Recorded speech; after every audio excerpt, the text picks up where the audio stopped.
అందరికీ మరణాత. దేవుని చిత్తమును బట్టి మరి యొక్క శిలువ ధ్యాన దినముల్లోనికి దేవుడు మనల్ని ప్రవేశింపచేస్తున్నారు. ఆ దేవునికే మహిమ కలుగును గాక. ఆమెన్.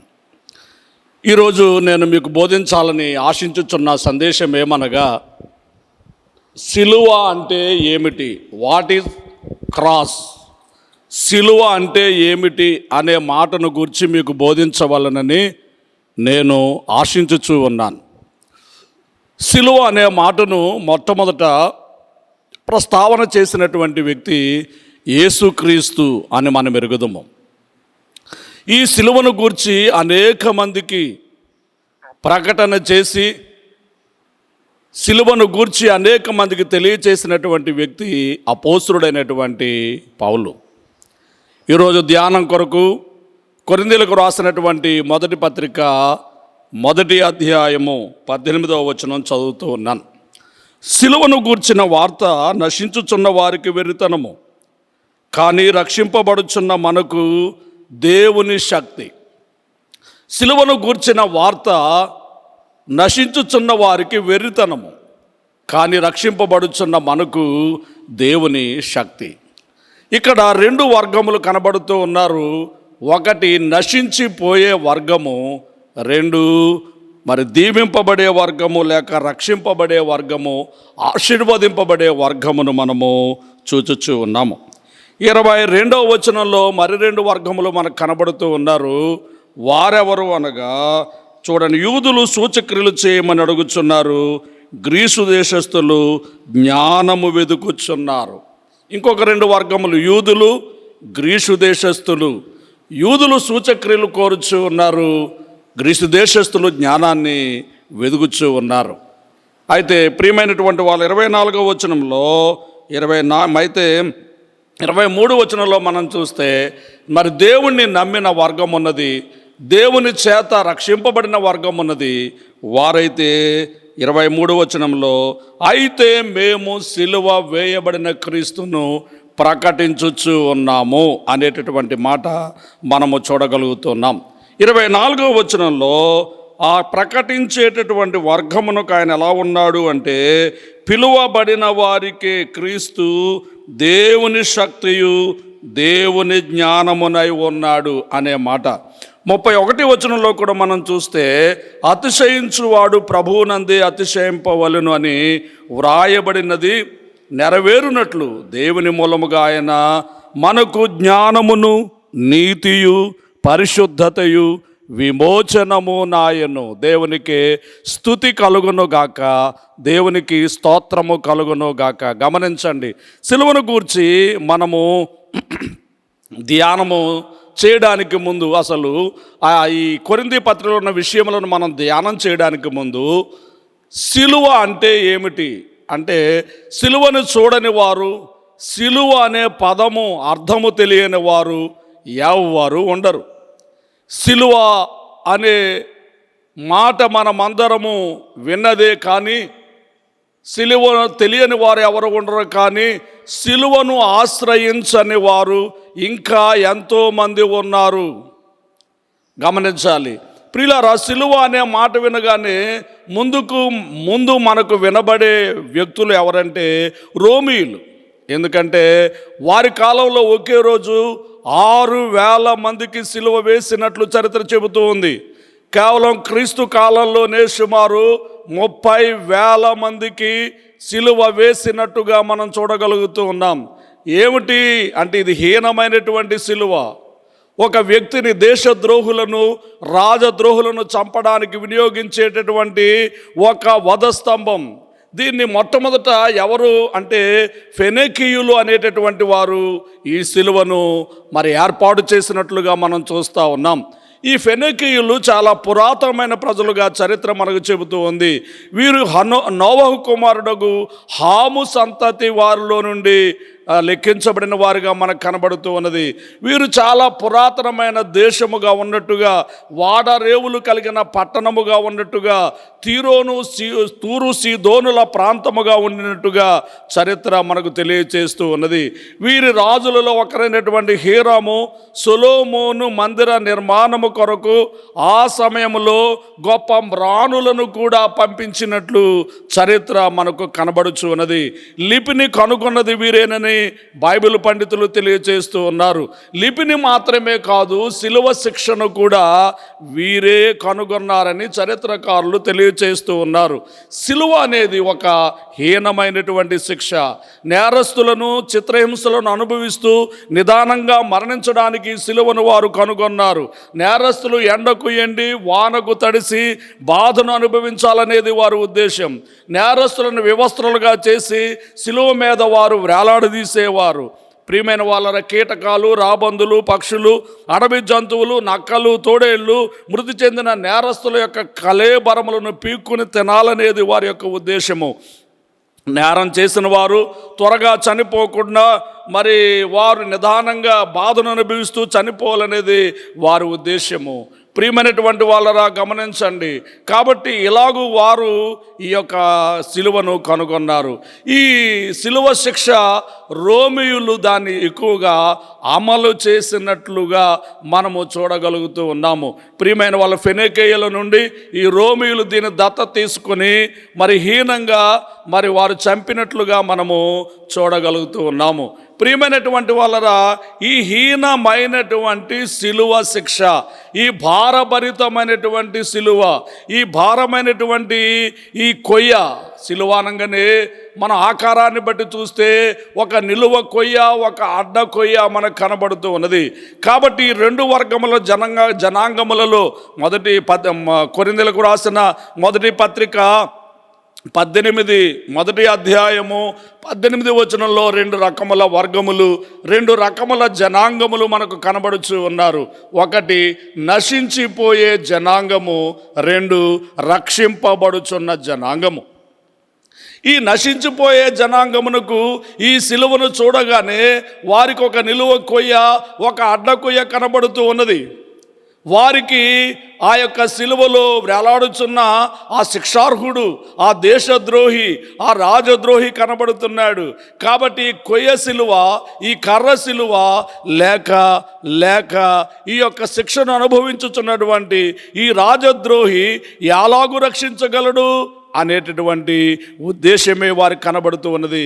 కాబట్టి నశించిపోయే జనాంగమునకు ఈ సిలువ ఎలా కనబడుతుందంటే ఒక వెర్రితనంగా కనబడుతూ ఉంది.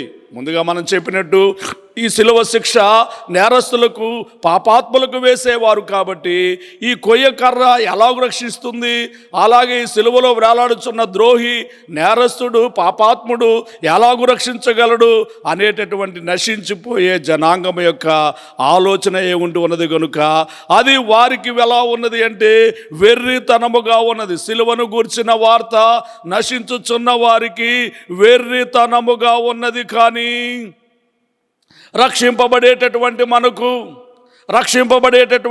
రక్షింపబడే జనాంగమునకు ఇది ఎలా ఉన్నది అంటే గొప్ప మరి ఆశీర్వాదకరమైనటువంటి శక్తివంతమైనటువంటి స్థితిగా ఉన్నది. సిలువ అంటే దేవుని శక్తి. రక్షింపబడే జనాంగమునకు ఇది దేవుని శక్తి. నశించిపోయే వారికి ఇది వెర్రితనముగా ఉండవచ్చును. కానీ రక్షింపబడే జనాంగమునకు ఈ సిలువ దేవుని శక్తిగా ఉన్నది. ఈ విషయాన్ని మనం గమనించవలసిన వారమై ఉన్నాం. ఎందుకు అంటే సిలువ అనగానే ఆకార సిలువను మనం చూడడం కాదు, ఒక కొయ్యను మనం చూడడం కాదు, ఒక నిలువు కమ్మి అడ్డ కమ్మిని మనం చూడడం కాదు. ఇది బహిరంగంగా కనబడుతున్నటువంటి సిలువ.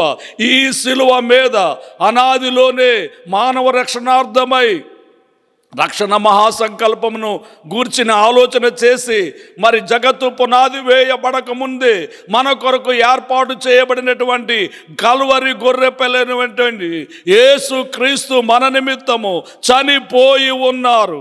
పేతురు రాసినటువంటి మొదటి పత్రికలో మనం చూసినప్పుడు ఈ విషయాన్ని పేతురు గారు మనకు తెల్లము చేయించు ఉన్నాడు.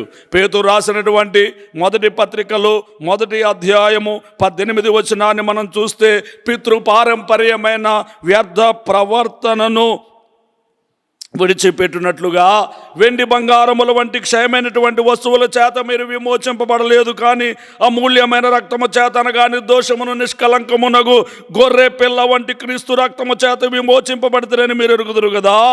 ఆయన జగత్తు పునాది వేయబడక మునిపే నియమింపబడెను. దేవునికి స్తుతి కలుగును గాక. ఆయన జగత్తు పునాది వేయబడక మునిపే నియమింపబడిన వాడై ఉన్నాడు. ఈ అనాది సంకల్పనము, ఈ జగత్తు పునాది వేయబడక మునిపే దేవుని ప్రణాళిక, దేవుని చిత్తము, మానవ రక్షణార్థమైనటువంటి ఏర్పాటు, రక్షింపబడుచున్న దేవుని పిల్లలు ఎరిగిన వారై ఉన్నారు కనుక అది ఆ సిలువ వారికి శక్తిగా కనబడుచు ఉన్నది. ఒక వర్గమునకు వెర్రితనముగా ఉన్నది, అది నశించిపోయే జనాంగము. ఇంకొక వర్గమునకు ఈ సిలువ గొప్ప శక్తివంతముగా ఉన్నది, బలవంతముగా ఉన్నది, అద్భుతములు చేయు కార్యముగా ఉన్నది, వారి పాపములన్నిటి నుండి విడుదల చేసేటటువంటి సాధనముగా ఉన్నది, వారి పాపము నుండి విమోచించేటటువంటి సాధనముగా ఉన్నది. ప్రియమైనటువంటి వాళ్ళరా గమనించండి. ఎందుకనంటే వారు దేవుని ప్రణాళికను గుర్తించినారు. అందులో వేలాడినటువంటి నేరస్తులను వారు చూస్తూ ఉంటే, ఏ నేరము లేని యేసును, ఏ పాపము చేయని యేసును, మన పాపముల నిమిత్తమై సిలువ వేయబడిన యేసును ఈ జనాంగము చూచుచూ ఉన్నది కనుక ఈ జనాంగమునకు సిలువ ఒక శక్తి అయి ఉన్నది. ఈ సిలువ ద్వారానే వారు విమోచించబడ్డారు. అమూల్యమైన రక్తము చేత అనగా క్రీస్తు రక్తము చేత, నిర్దోషమును నిష్కలంకమునగు గొర్రె పిల్ల వంటి యేసు క్రీస్తు రక్తము చేత వారు విమోచింపబడ్డారు. కాబట్టి అది వారికి శక్తిగా కనబడుచు ఉన్నది. రోమీలకు రాసిన పత్రికలో 6వ అధ్యాయము 14వ వచనాన్ని మనం చూస్తే, రోమీలకు రాసిన పత్రిక 6వ అధ్యాయము 14వ వచనంలో ఈ జనాంగమును గురించి పౌలు గారు చెబుతూ ఉన్నాడు, మీరు కృపకే గాని ధర్మశాస్త్రమునకు లోబడిన వారు కారు, కనుక పాపము మీ మీద ప్రభుత్వము చేయదు. పాపము మీ మీద ప్రభుత్వం చేయదు. మీరు కృపకే గాని ధర్మశాస్త్రమునకు లోనైన వారు కారు, కాబట్టి మీ మీద ప్రభుత్వము చేయదు. ప్రియమైనటువంటి వాళ్ళరా గమనించాలని మీకు మనం చేస్తూ ఉన్నాను. ఇంకొక మాట కూడా మనం చూస్తే, కొలసీలకు రాసిన పత్రికలో 1వ అధ్యాయము 13వ వచనాన్ని మనం చూస్తే, ఆయన మనలను అంధకార సంబంధమైన అధికారములో నుండి విడుదల చేసి తాను ప్రేమించిన తన కుమారుని యొక్క రాజ్యాన్ని వాసులనుగా చేసెను. తన కుమారుని యొక్క రాజ్యాన్ని వాసులనుగా చేసెను. కాబట్టి ఆయన మనలను తన యొక్క రక్తము ద్వారా విమోచన దయచేస్తున్నారు.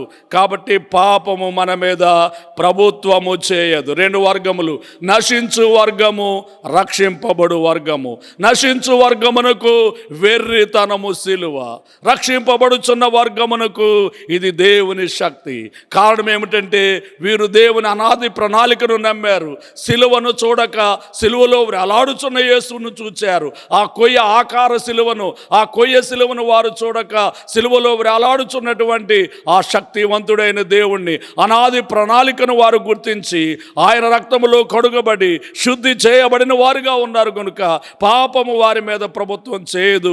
వారు విమోచింపబడిన వారై దేవుని కొరకు జీవించేటటువంటి రక్షింపబడిన వర్గముగా మనము చూడగలుగుచూ ఉన్నాం. దేవునికి మహిమ కలుగును గాక. ఆమెన్. ఇక 22వ వచనంలో మనం చూస్తే, కొరింథీయులకు రాసిన పత్రిక 1వ అధ్యాయం 22వ వచనంలో ఇంకొక 2 వర్గములు మనకు కనబడుచు ఉన్నవి. ఒకటి యూదులు, రెండవది గ్రీసు దేశస్థులు.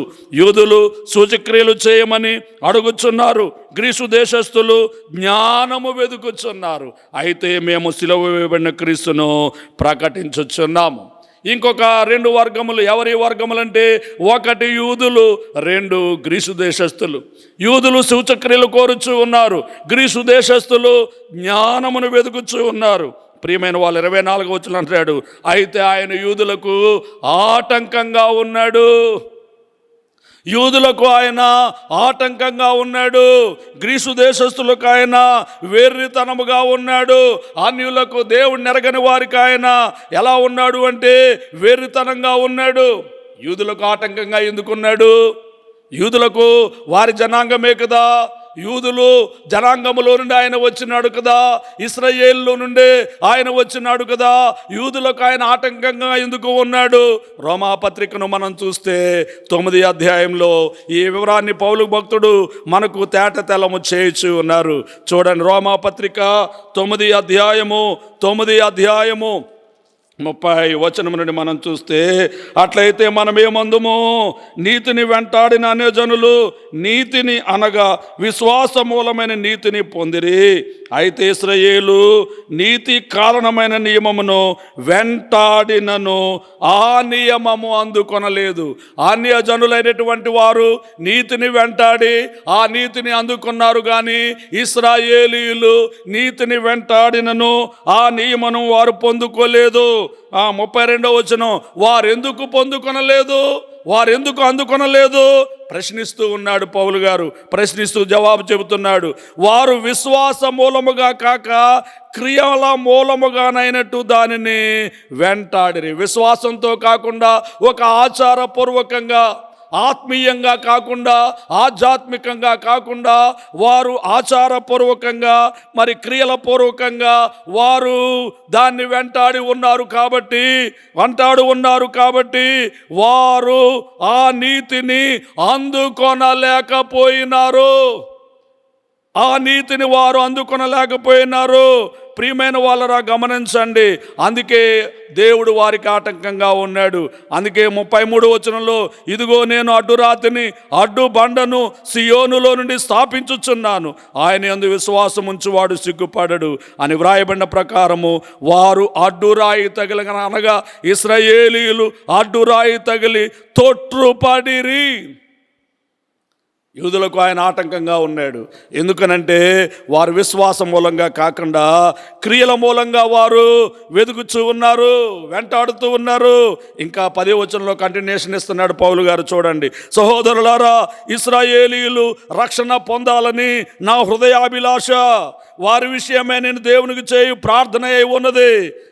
వారు దేవుని యందు ఆసక్తి గల వారిని గూర్చి సాక్ష్యం ఇచ్చుచున్నాను, ఆయనను వారి ఆసక్తి జ్ఞానానుసారమైనది కాదు. నేను వారి నిమిత్తం ప్రార్థన చేస్తున్నాను, వారు రక్షించబడాలని ప్రార్థన చేస్తూ ఉన్నాను. నా అభిలాషదే, నా కోరికదే, నా ప్రార్థనదే, కానీ వారి ఆసక్తి జ్ఞానానుసారమైనది కాదు. 3వ వచనం, ఏలయనగా వారు దేవుని నీతి నెరుగక తమ స్వనీతిని స్థాపింపబూనుకొనుచు దేవుని నీతికి లోబడలేదు, తమ స్వనీతిని ఆధారం చేసుకొని వారు జీవిస్తున్నారు. తమ స్వనీతిని ఆధారం చేసుకుని వారు నడుచుకుంటూ ఉన్నారు. విశ్వాస మూలంగా కాకుండా క్రియల మూలంగా కార్యం చేయడానికై వారు సిద్ధపడుతూ ఉన్నారు. కాబట్టి యూదులకు ఆయన ఆటంకముగా ఉన్నాడు అనేటటువంటి మాటలు మనము చూడగలుగుతూ ఉన్నాం. అన్యజనులైనటువంటి వారు ఆయన్ని ఎరిగి, ఆయన్ని సంపాదించుకుని, ఆయన నీతి ద్వారా దీవించబడి ఆశీర్వదించబడుతూ ఉంటే, ఏ జనాంగంలో పుట్టారు ఆ జనాంగపు యూదులు ఆయన నీతిని అందుకోలేకపోతా ఉన్నారు. కారణం ఏమిటి అంటే వారు విశ్వాస మూలంగా కాకుండా క్రియల మూలంగా వెంటాడుతూ ఉన్నారు.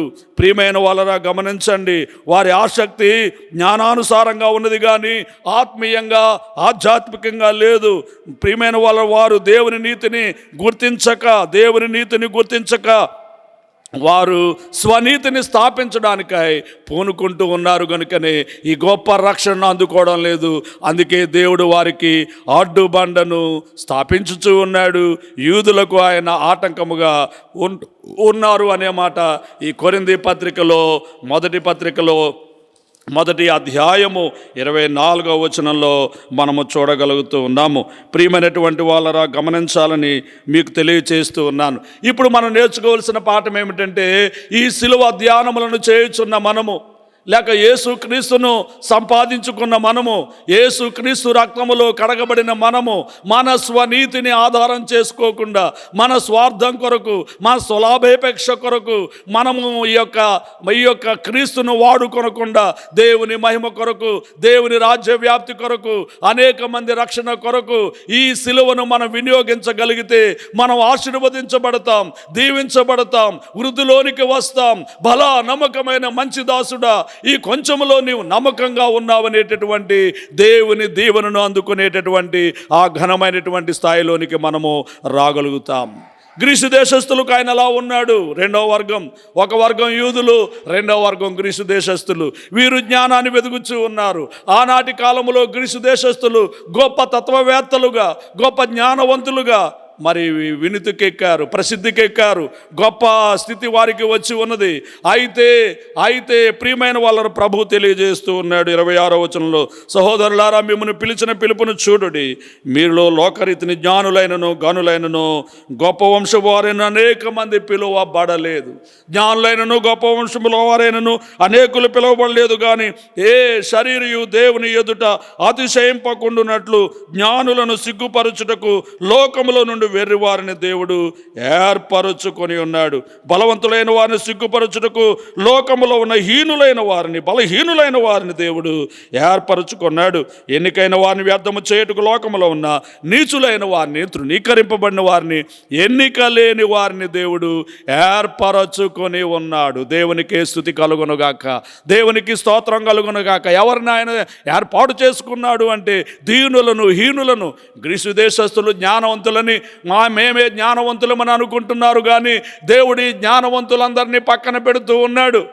దేవుణ్ణి ఎరుగక జ్ఞానాన్నే వారు వెతుకుతూ ఉన్నారు. కాబట్టి జ్ఞానమై ఉన్న ప్రభువును ఎరుగక, జ్ఞానవంతుడైనటువంటి ప్రభువును ఎరుగక లోకములో వారు జ్ఞానాన్ని వెతుకుతున్నారు. కాబట్టి మరి దేవుడు వారిని ప్రక్కన పెట్టి, ఈ జ్ఞానం కలిగిన వారిని ప్రక్కన పెట్టి, హీనులైన వారిని, తెలివి తక్కువ వారిని, నీచులైన వారిని, తృణీకరింపబడిన వారిని, ఎన్నిక లేని వారిని దేవుడే ఏర్పాటు చేసుకుంటూ ఉన్నాడు. దేవునికే స్తుతి కలుగునుగాక. కాబట్టి ఆయన యూదులకు ఆటంకంగా, గ్రీసు దేశస్థులకు వెర్రితనంగా కనబడుతూ ఉన్నాడు. కానీ మనకు ఆయన ఎలా ఉన్నాడు అంటే 31వ వచనంలో, అతిశయించువాడు ప్రభువునందే అతిశయించవలనని వ్రాయబడి ఉన్నది నెరవేరునట్లుగా దేవుని మూలముగా ఆయన మనకు జ్ఞానము, నీతి, పరిశుద్ధత, విమోచన ఆయను. గమనించండి మాటలు. ఆయన ఏమై ఉన్నాడు అంటే ప్రియుల మరి ఒక వర్గం, మొదట 2 వర్గములు మనం చెప్పాము, తరువాత మరి ఒక 2 వర్గములు మనం చూస్తూ ఉన్నాం. మొదటి 2 వర్గములు నశించిపోయే జనాంగము ఒకటి, రక్షింపబడుచున్న జనాంగము ఒకటి. ఇది 18వ వచనంలో పౌలు గారు తెలియజేసిన విషయం. 22వ వచనంలో 2 వర్గాలు కనబడతా ఉన్నాయి. ఒకటి యూదులకు ఆయన ఆటంకంగా ఉన్నాడు, గ్రీసు దేశస్థులకు ఆయన వెర్రితనముగా ఉన్నాడు. యూదులు, గ్రీసు దేశస్థులు.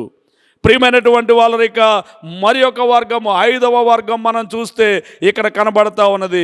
ఎవరి వర్గము అంటే క్రీస్తును అంగీకరించిన వారు, క్రీస్తు రక్తములో కడగబడిన వారు, దేవుని కొరకు జీవించడానికై తీర్మానము చేసుకున్నవారు.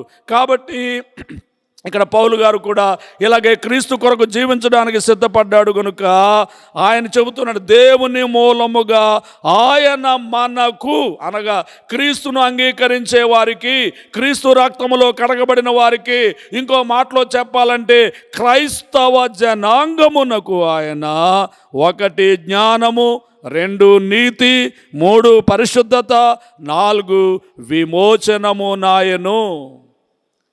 సిలువ అనగానే, క్రీస్తు అనగానే మనకు కనబడేటటువంటి విషయం ఏమిటంటే ప్రియమైనటువంటి వాళ్ళ క్రీస్తు దేవుని శక్తి, దేవుని జ్ఞానముగా ఉన్నాడు.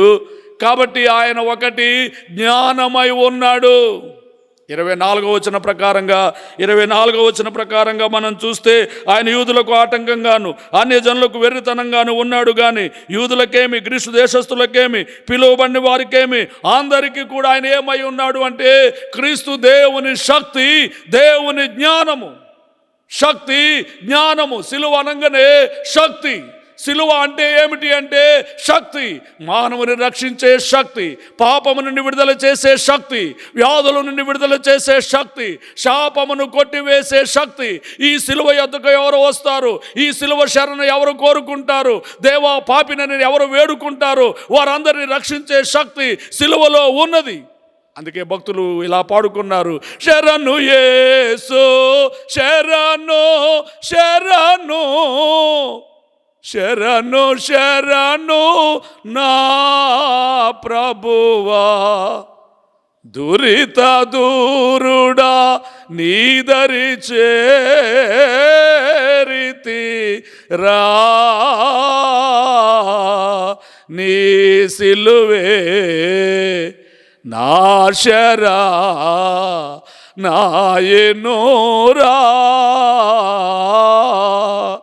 ప్రభునందు ప్రియమైన వాళ్ళరా, ఎవరు సిలువ శరణు కోరుకొని ఆయన శరణు కోరుకుని ఆయన సిలువ యొద్దకు వస్తారో ఆ సిలువ వారికి జ్ఞానముగా ఉన్నది, ఆ సిలువ వారికి నీతిగా ఉన్నది, ఆ సిలువ వారికి పరిశుద్ధతను కలిగించే సాధనముగా ఉన్నది, ఆ సిలువ వారికి విమోచన కలిగించే సాధనముగా ఉన్నది.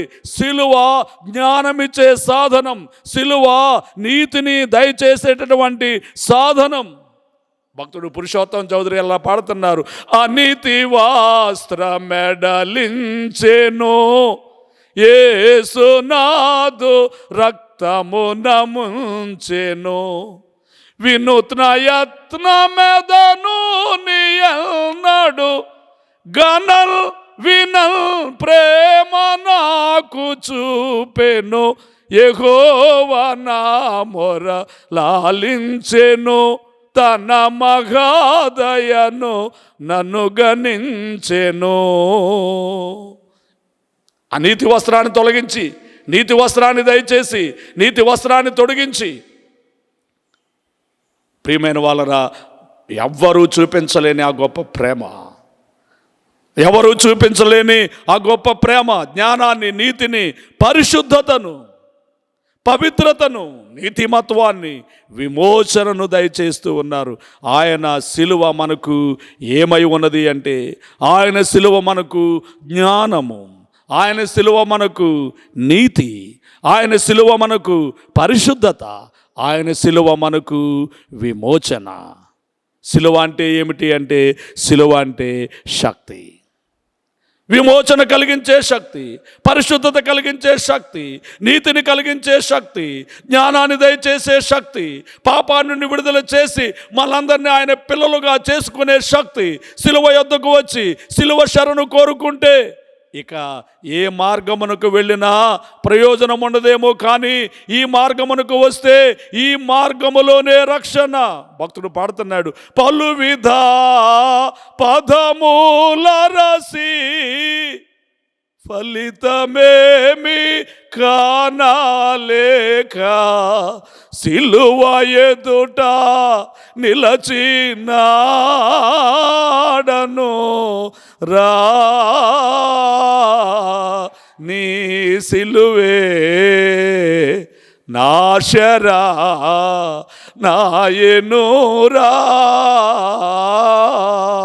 పలువిధ మార్గములు తిరిగి తిరిగి తిరిగి తిరిగి ఫలితమేమి కానక నీ సిలువ ఎదుట నిలిచాను, నీ సిలువే నా శరణు. కాబట్టి సిలువ అనగా శక్తి. సిలువ అంటే శక్తి. బైబిల్లో ఇంకా కొన్ని శక్తులు కనబడుతున్నాయి. ప్రార్థనలో శక్తి ఉన్నది, వాక్యములో శక్తి ఉన్నది, పరిశుద్ధాత్మలో శక్తి ఉన్నది, ప్రేమలో శక్తి ఉన్నది, సువార్తలో శక్తి ఉన్నది, పునరుత్థానములో శక్తి ఉన్నది. అయితే ఈ సందర్భానుసారంగా మనము సిలువ శక్తిని గురించి చెప్పుకున్నాము. ఆ నశించిపోయే జనాంగమునకు ఈ సిలువ వెర్రితనము, కానీ రక్షింపబడుచున్న మనకు ఈ సిలువ శక్తి అయి ఉన్నది. సిలువ అంటే ఏమిటి అంటే శక్తి అయి ఉన్నది అని ఒక మాట చెప్పుకున్నాం.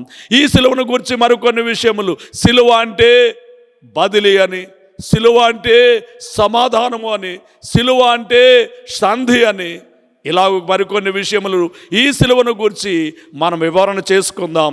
40 దినములు దేవుడు మనకు బహుమానంగా ఇచ్చారు కనుక ఈ దినములలో సిలువ అంటే ఏమిటి అనేటటువంటి సంగతులను గురించి మరికొన్ని సంగతులు మనం ధ్యానం చేయవచ్చును. సమయమును బట్టి ఎప్పటికీ సిలువ అంటే శక్తి అనే ఒక మాటతో నేను ఈ మాటలను ముగిస్తూ ఉన్నాను. సిలువ అంటే జ్ఞానము, నీతి, పరిశుద్ధత, విమోచన ఈ సిలువ ద్వారా మనకు దయచేయబడుతుంది అని నేను తెలియచేస్తూ ఈ మాటలు ముగిస్తూ ఉన్నాను. ప్రభు ఈ మాటల ద్వారా ఈ సిలువ శక్తిని, ఈ సిలువ బలమును, సిలువ జ్ఞానమును, నీతిని, పరిశుద్ధతను, విమోచనను వినుచున్న మీ అందరికీ దయచేయునుగాక. ఆమెన్. తండ్రి మీకు వందనములు. ఈ మాటలు బిడ్డల అంతరంగములలో ఫలింపు చేయము. వాక్యానుసారముగా జీవించుటకు సహాయం చేయము. ఈ సిలువను వారు వెంబడిస్తూ, ఈ సిలువను వారు హత్తుకొని, ఈ సిలువను వారు నమ్ముకొని, ఈ సిలువలో వేలాడుచున్న మీ వైపు చూచుచు, రక్తము కార్చుచున్న మీ వైపు చూచుచు, ఆ రక్తములో కడగబడి, పరిశుద్ధపరచబడి, దీవింపబడి, ఆశీర్వదింపబడి, జ్ఞానంతో, పరిశుద్ధతతో, నీతితో, భక్తితో, విశ్వాసంతో పిల్లలు సాగుటకు సహాయం చేయమని యేసుక్రీస్తు నామములో వేడుకొనుచున్నాము తండ్రి. ఆమెన్. పరలోకమందున్న మా తండ్రి, మీ నామం పరిశుద్ధపరచబడును గాక, మీ రాజ్యం వచ్చును గాక, మీ చిత్తం పరలోకమందు నెరవేరుచున్నట్లు భూమి అందు నెరవేరును గాక. మానదు నారిని మాకు దయచేయము. మళ్ళీ అపరాధములు చేస్తున్న వారిని మేము క్షమించిన ప్రకారం మా అపరాధాలను క్షమించుము. మమ్మల్ని శోధనను తేకు ముఖ్యును తప్పించుము. రాజ్యము, శక్తి, మహిమ నిరంతరము నీవేయున్నవి. ఆమెన్. ప్రభేసు రక్తమునకు జయము, అపవాదికులకు లయము. ప్రభేసు రక్తమునకు జయము, అపవాదికులకు లయము. ప్రభేసు రక్తమునకు సంపూర్ణ విజయం, అపవాదికులకు అనంతకాలం నాశనం. హల్లెలూయా, హల్లెలూయా, హల్లెలూయా. స్తోత్రం, స్తోత్రం, స్తోత్రం. Amen, amen, amen.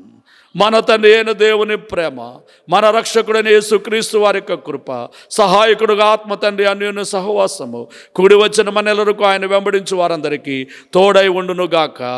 ఆమెన్. అందరికీ మరణాత.